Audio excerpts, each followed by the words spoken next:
디도서 3장 8절에서 15절까지 말씀입니다.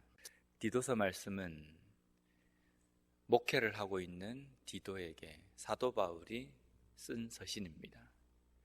특별히 이 디도서는 디모데 전후서와 함께 목회 서신이라고 이야기합니다. 목회자라고 한다면 교회를 어떻게 잘 목양을 해야 할지에 대한 권면의 내용들이 기록되어 있기 때문입니다. 이 목회 서신이라고 해서 디도서 내용이 목사들만을 위한 그러한 서신이 아니라 이 서신을 쭉 읽어보면 교회라고 이야기하는 우리 자신들이 어떻게 살아야 할지에 대한 그 내용들이 조목조목 기록되어 있습니다. 오늘 본문에는 이제 마지막 끝인사를 사도 바울이 합니다. 우리가 보통 편지를 쓸 때에 첫인사에 자신의 안부에 대해서 이야기하고 그 다음에 안부에 대해서 상대방의 안부에 대해서 묻습니다. 그리고 본론에 들어가서 본인이 하고 싶은 이야기를 쭉 적습니다. 그러면 마지막에 끝맺는 말에는 어떤 말을 주로 적습니까? 앞에 했던 본론의 그 내용 중에 가장 중요하고 핵심이 되는 것, 다른 것은 다 잊어도 괜찮지만 이 내용만큼은 꼭 잊지 말아 주십시오. 그래서 보통 마지막 끝맺는 편지의 글에 이런 말이 적혀 있습니다. 다름이 아니오라 아버님 돈이 필요합니다. 이런 이야기가 주로 마지막에 적혀 있습니다. 오늘 사도 바울은 디도에게 마지막 그 편지의 끝맺는 말을 하면서 8절 말씀에 보면 이렇게 기록하고 있습니다. 이 말이 미쁘도다. 원하건대 너는 이 여러 것에 대하여 굳세게 말하라. 이는 하나님을 믿는 자들로 하여금 조심하여 선한 일을 힘쓰게 하려 함이라. 선한 일을 힘쓰게 많은 성도들에게 내가 지금까지 기록한 이 내용을 굳세게 담대하게 선포하라는 겁니다. 하나님 앞에 선한 일이라는 것이 어떤 것이겠습니까? 죄를 안 짓고 착하게 살아가는 것, 우리는 그것이 선한 일이 될 수 있습니다. 다른 사람들을 구제를 잘 하는 것, 선한 일이 될 수 있습니다. 근데 사도 바울은 선한 일에 대해서 언급하면서 바로 뒷부분에 이 선한 일이라는 것이 어떠한 것이냐고 하면 이것은 아름다우며 사람들에게 유익하니라. 우리가 착하게 사는 것 아름다울 수 있습니다. 그리고 많은 사람들을 유익하게 하는 일이 될 수 있습니다. 그런데 세상에서 가장 아름답고 사람을 가장 유익하게 하는 일이 무엇이라고 생각하십니까? 질서를 잡는 것? 아니면 내가 도덕적으로 착하게 사는 것? 과연 이것이 우리의 영혼을 유익하게 할 수 있겠습니까? 우리의 영혼을 유익하게 할 수 있는 이 세상에서 가장 유익하고 아름다운 일은 복음입니다. 구원의 그 은혜만이 우리의 삶을 유익하게 하고 우리의 영혼의 문제를 해결할 수 있는 겁니다. 사도 바울이 이야기하는 선한 일이라는 것은 복음을 이야기합니다. 교회라고 모인 성도들이 어떤 일에 힘을 써야 하는데 그 힘써야 되는 일이 무엇이냐면 선한 일이라는 겁니다. 교회라는 공동체가 선한 일이라고 힘쓰는 그 일은 복음을 선포하고 예수님께서 우리에게 보여주신 그 복음으로 말미암아 우리에게 일어난 그 은혜를 선포하고 예수님께서 우리에게 보여주신 그 삶대로 온전히 따라가며 살아가는 것, 그것밖에 이 땅 가운데 선한 일은 없습니다. 그런데 오늘날 우리는 자꾸만 이 복음이라는 그 중심이 흔들려 버립니다. 교회, 믿음, 신앙 가장 중심에는 반드시 복음이 있어야 됩니다. 자꾸 복음 이러니까 마음에 잘 안 와닿는데요. 예수님이 중심에 있어야 된다는 겁니다. 우리는 단순하게 종교가 기독교인 사람들이 모인 것이 아닙니다. 좀 과격하게 표현하자면 예수님 때문에 살고 예수님 때문에 죽기로 결단한 사람들의 모임입니다. 그 모임이 교회가 되는 겁니다. 종교가 같은 사람들끼리 모여서 함께 어떤 행사를 하거나 어떤 모임을 가집니다. 다른 여타 종교들처럼 우리는 기독교를 가지고 있기 때문에 모였다. 이것이 우리가 모인 어떤 가장 중심적인 모임의 동기가 되지 않습니다. 우리가 모인 이유는 예수님 때문에 모인 사람들입니다. 그 예수님 때문에 어쩌면 죽기까지 각오하고 모인 사람들입니다. 그래서 우리가 생각하는 어떤 기독교라는 그 내용과는 조금 더 차원이 틀립니다. 근데 우리는 이 예수님 때문에 우리의 목숨까지도 바치겠습니다 라고 고백을 하면서 지독스럽게도 우리는 서로 사랑을 하지 못합니다. 목숨까지 내가 바치겠다라고 결단했음에도 불구하고 조금 나를 불편하게 하는 사람에게 반드시 내가 갚아야 된다라는 생각을 가집니다. 누군가가 나에게 어떤 손해를 입히거나 나에게 피해를 줄 때에 우리는 그것을 잘 용서하지 못합니다. 어떤 이유를 대서라도 반드시 그것을 대갚아 주려고 합니다. 그것을 용서하고 내가 참으면 마치 내가 바보가 되는 것처럼 생각할 때도 많이 있습니다. 과연 그것이 예수님 때문에 죽기로 각오한 사람의 삶이겠습니까?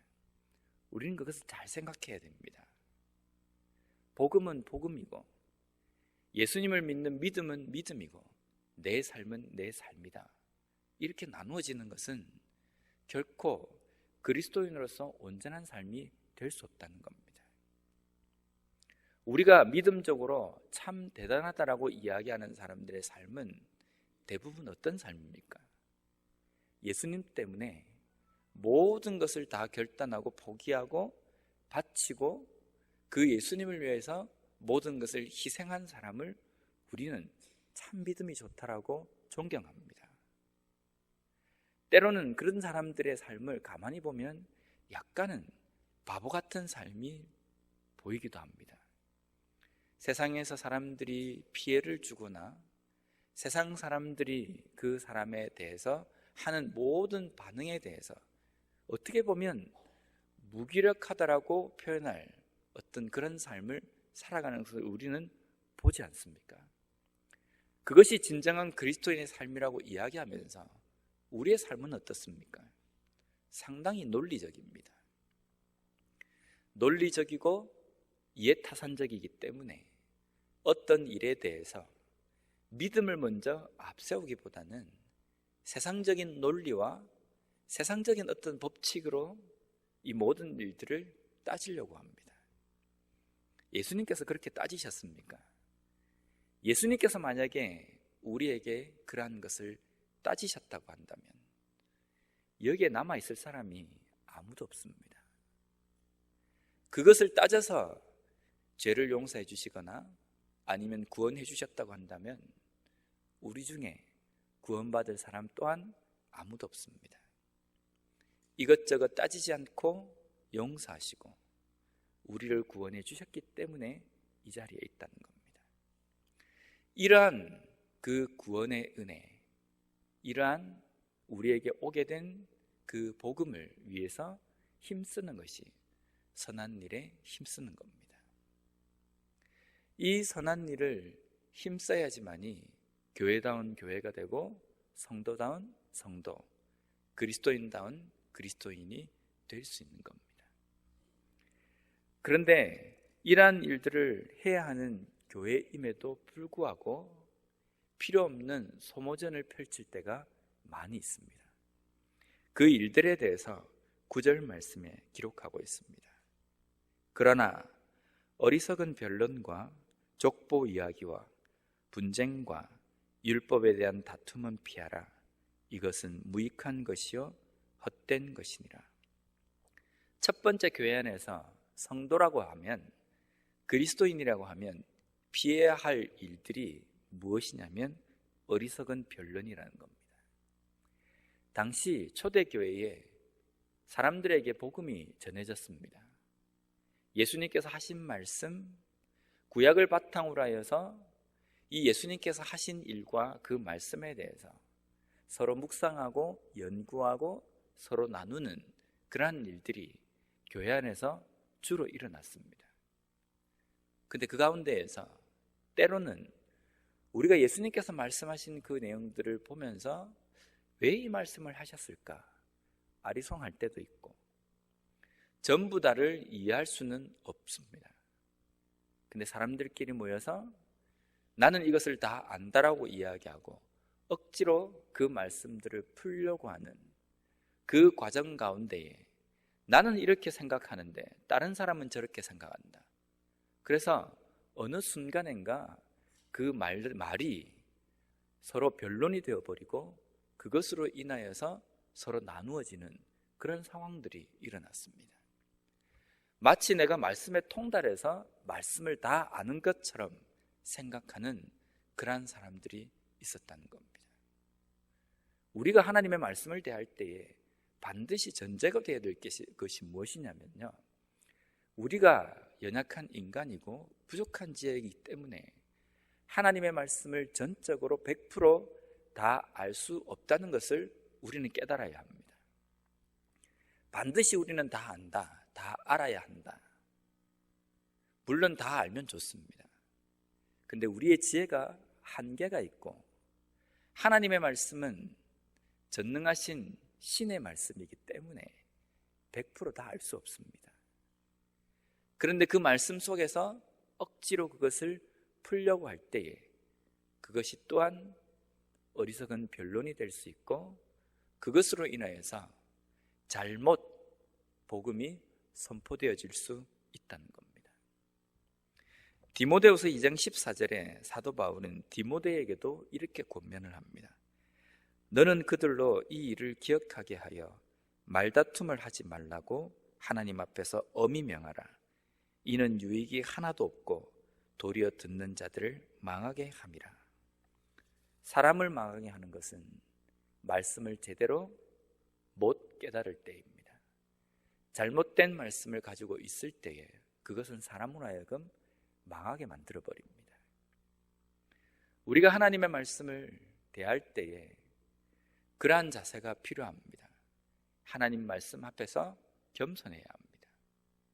마치 내가 이 말씀을 다 깨닫고 있는 것처럼 생각해서는 안 됩니다.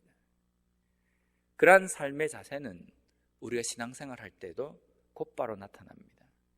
마치 내가 말씀에 통달한 사람인 것처럼, 말씀을 다 아는 사람인 것처럼 교만하고 고개를 들고 다른 사람들에게 하나님의 말씀의 중심을 가르치기보다는 그 말씀을 빙자한 나만의 철학, 내 주장, 내 가치관을 다른 사람들에게 전달할 수 있다는 겁니다. 우리가 하나님의 선한 일을 힘쓴다는 것은 하나님의 말씀을 제대로 배우고 깨닫고 그 복음에 대해서 선포할 수 있고 가르칠 수 있는 그러한 일들에 힘을 써야 한다는 것을 이야기합니다. 복음에 대해서, 예수 그리스도의 말씀에 대해서 잘 깨닫고 배우셨습니까? 그것을 어린아이들이나 새가족들에게 가르치고 선포하실 수 있습니까? 우리 모두는 새가족 훈련을 잘 할 수 있는 리더가 되어야 됩니다. 다른 부분은 내가 할 수 없고 뭔가 특별한 은사가 있어야 된다고 생각할 수 있지만 복음에 대해서 가르치고 선포하는 것에 대해서는 우리 모두가 전문가가 되어야 됩니다. 왜냐하면 우리의 삶의 중심은 바로 이 예수 그리스도이기 때문입니다. 그 중심을 우리가 설명할 수 없다고 한다면, 그 중심을 다른 사람들에게 가르칠 수 없다고 한다면 다시 한번 우리의 믿음에 대해서 점검하고 살펴봐야 됩니다. 제대로 내가 가고나 있는가라는 것을 돌아봐야 된다는 겁니다. 두 번째로 교회 안에서 피해야 할 그러한 일은 족보 이야기입니다. 족보 이야기. 유대인들은 어딜 가나 이 족보에 대해서 자부심이 강했습니다. 우리는 믿음의 조상 아브라함의 후손이다 라는 겁니다. 복음이 전해지고 이방 사람들도 예수를 믿게 될 때 그 이방 사람들과 함께 섞여 있으면서 유대인들이 뭔가 차선으로 뒤쪽으로 밀려난다는 생각이 좀 드는 겁니다. 분명히 이 하나님이라는 것은, 말씀이라는 것은 우리가 원래 받은 어떤 주인인데 이방인들이 같이 믿게 되니까, 그러면서 이방인들이 더 뜨겁게 그 말씀에 대해서 순종하는 삶을 보니까 자꾸 뒤로 밀려나는 것 같습니다. 그러니까 유대인들이 생각할 때에 어떻게 하면 저 사람들보다 우리가 더 돋보일까? 내가 주인의 그 행세를 좀 할까? 생각해 보니까 유일한 것 한 가지, 혈통입니다. 족보입니다. 그래서 그들에게 순수 혈통인 아브라함의 자손인 이것을 강조하고 나서는 겁니다. 이 얼마나 어리석습니까? 우리의 신앙이 우리 자신들만의 것이 아닙니다. 모든 사람들을 위해서 예수님께서 죽으신 겁니다. 우리에게 주어진 이 복음은 특별한 누구만을 위한 것이 아니라 모든 사람들을 위한 것입니다. 그런데 교회 안에서도 보면 유대인들처럼 우리가 혈통을 이야기하지는 않습니다. 우리는 다 혈통이 이방 혈통이기 때문입니다. 그런데 가끔 보면 새가족들이 예수를 믿고 교회 안에서 열심히 하다 보면 이런 시험에 들게 될 때가 있습니다. 기존에 신앙생활 잘 하던 사람이 그 새가족들이 열심히 하는 모습을 보면서 이렇게 판단을 합니다.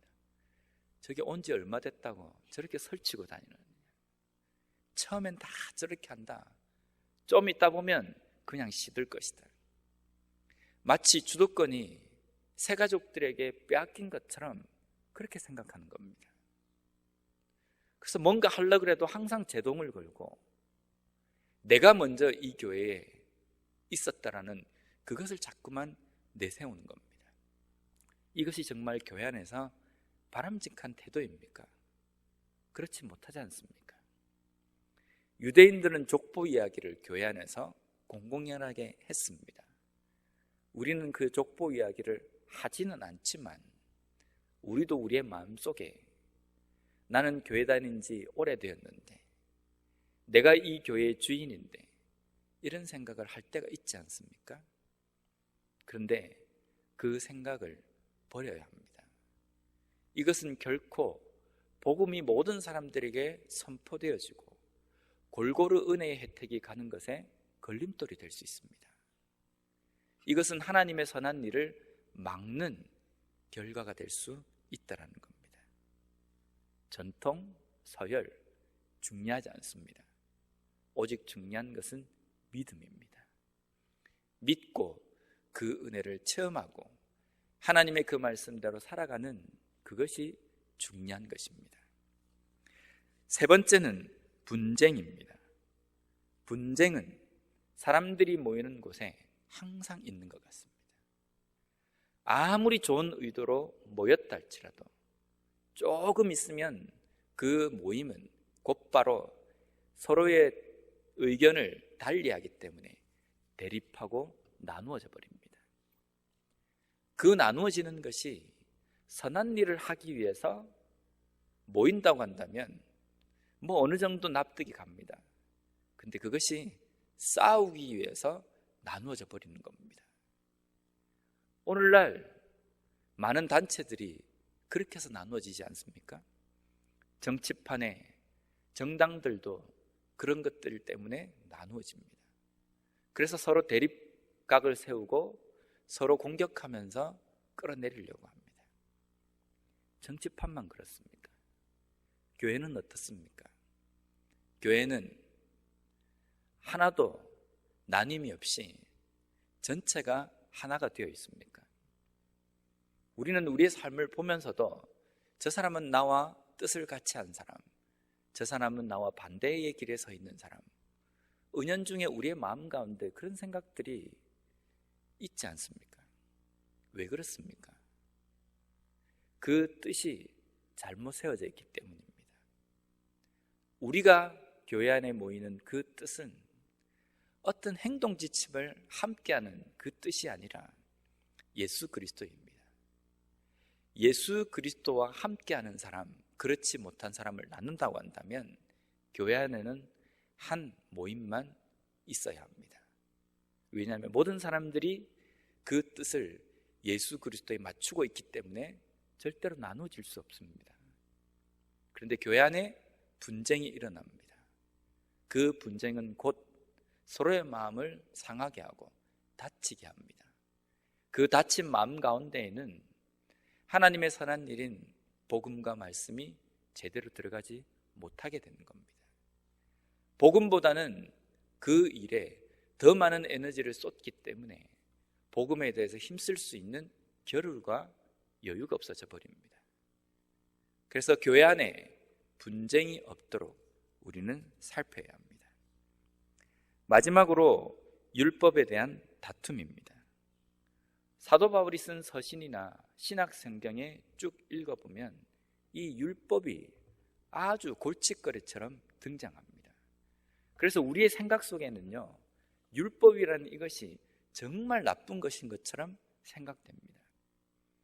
근데 율법은 나쁜 게 아닙니다.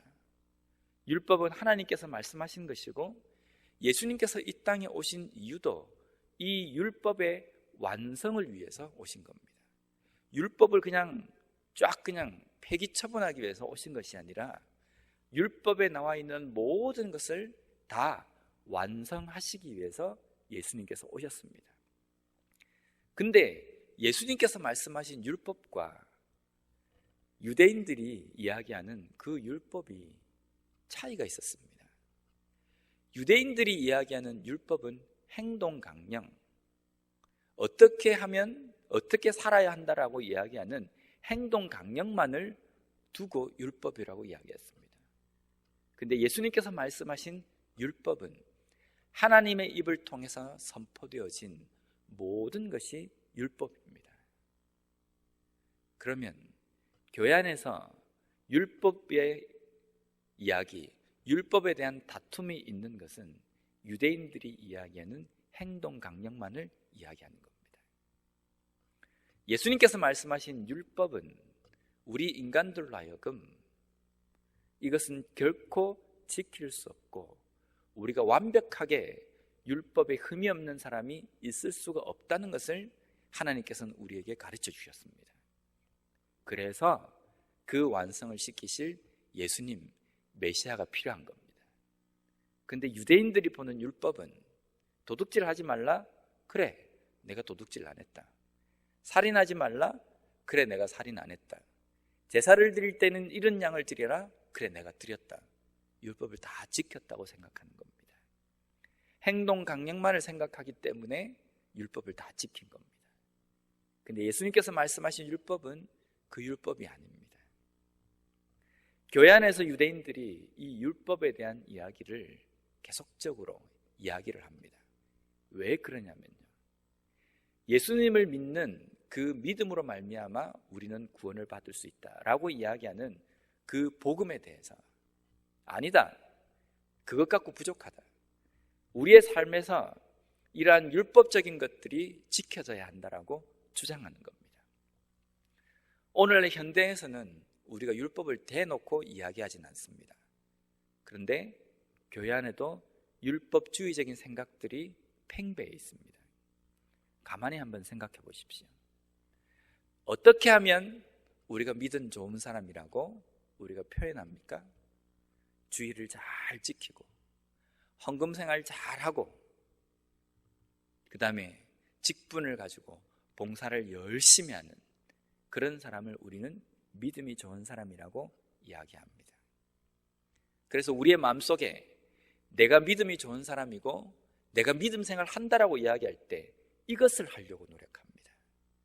내가 헌금 생활을 열심히 하고 주일 출석을 열심히 하고 봉사를 열심히 해야지 내 믿음이 자란다라고 생각합니다. 이것이 자칫 잘못하면 율법주의가 될 수 있습니다. 내가 이렇게 해야 하나님의 인정을 받고 하나님과 가까이에서 뭔가 할 수 있고 하나님의 마음에 들 수 있는 그러한 삶이다라고 은연중에 우리가 그렇게 생각하는 겁니다.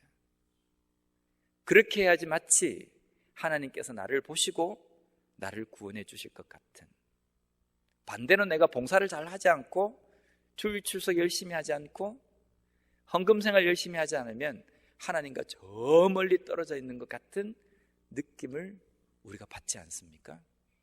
이것이 오늘날 현대교회에 들어와 있는, 은연중에 들어와 있는 율법주의입니다.